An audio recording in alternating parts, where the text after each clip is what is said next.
Hey everyone, and welcome back to SuperDanny2. I'm the Time we Moon. took on Pharaoh Man with I Am the Moon and... Simply Simon. Hi. Thank you. The last two Robot Masters we got are mechanically useful, while Pharaoh Man is... kinda tricky. Pharaoh Man, let my people go. Okay, what does Skull do? Before you're wondering, everyone gets the chance to do a dumb pose. Great. By the way, that cross-fusion thing, that's a reference to the Battle Network anime, right? I haven't watched it, but I heard I of like it. how Skullman doesn't even pose. He just stands there, he's like, yeah, whatever. But yeah, Skullman gets his Buster, the one that tilts around. Okay. So that one's fairly useful if you want to shoot things. And he also gets Skull Barrier, Of course. Is that fairly useful? which has 4 HP hit. Yeah, it has 4 HP against bullets. I wish it just took 4 hits instead of having like actual health. Mm-hmm. Because there are points where it could be really useful where it could take more hits. Probably, yes. And it's just against bullets and not against enemies? Yeah, it's just bullets.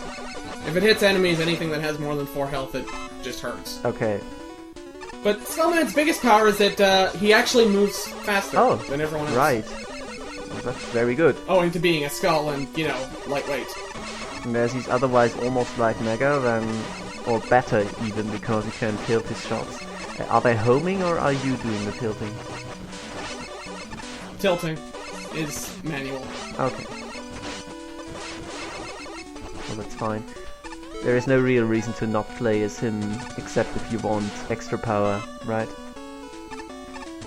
Yeah, his main weakness is that he is very weak. Mm-hmm. And that can actually be a problem, because he does weaknesses in this game.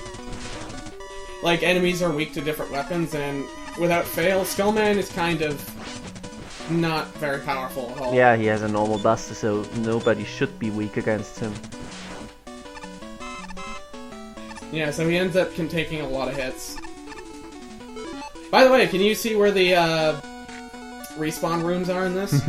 Nope. It's right under the sand. Oh yeah, this is that game that has the bullshit checkpoints, right? Ah, that's later.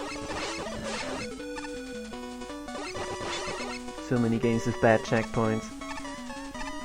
Yeah, this one, I'm not sure what he was thinking with making the spinny scorpion things invincible when they come out of the sand, but they're extremely tall, so it's really hard to jump over them. They have always been invincible when coming out of the sand. It's always been really fucking annoying in every Mega Man game.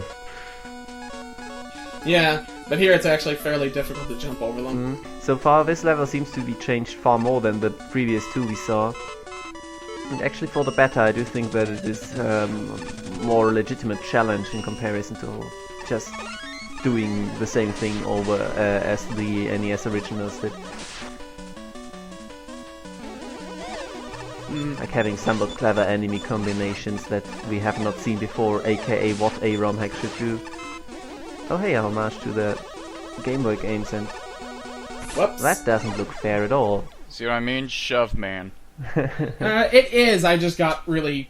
I got way too cocky. Okay, you just have to wait it out, right? Basically, it's timed so that once you fall down, you'll see it, but you actually have enough time to just shoot the hell out of him. Of course, with powers like Gyro, which is a really good power that if you ever play this game, get that one first, you can just fly over a lot of things. Well, of course, yeah. But yeah, these things don't have much health at all, so... It follows the NES games, then there are 4, but maybe... I like how they look like garbage cans. Yeah, 3, Yeah. of course, 3. Surprisingly enough, he actually did enough to program them so that if you shot them from below or above, over their shield, you could actually hurt them. Oh. They weren't just blanket invincible. Nice. Can you shoot through the shield like you could in Mega Man 5? Not that I can tell. Okay. Well, there the Buster Shot spawned behind Mega. And here we have everyone's favorite, I can't remember if this part was in Pharaoh Man's stage. It is in the Game Boy game. Well, in that case... But it's not as long in the Game Boy Gyro game. Man's the best. He just says fuck it. Yeah, the only thing about Gyro Man's flight is that you can't trigger it in midair. But he can't get knocked out of it.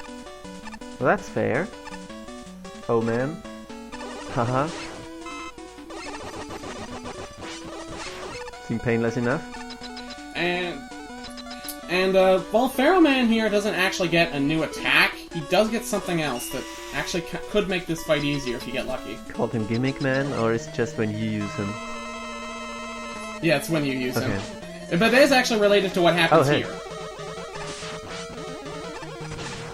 Yeah.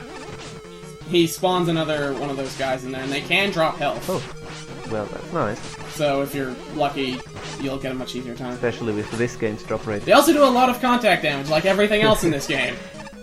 But yeah, you seem to manage fine at dodging him. I'm telling you, Wily needs to make Touch Man. Needs to make Spike Man, and then you're fucked completely.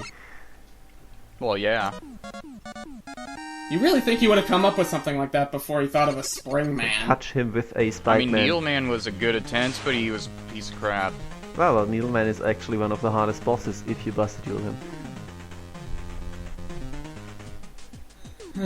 Sorry to be contrary. Well, he's ugly. And he has a ball gag.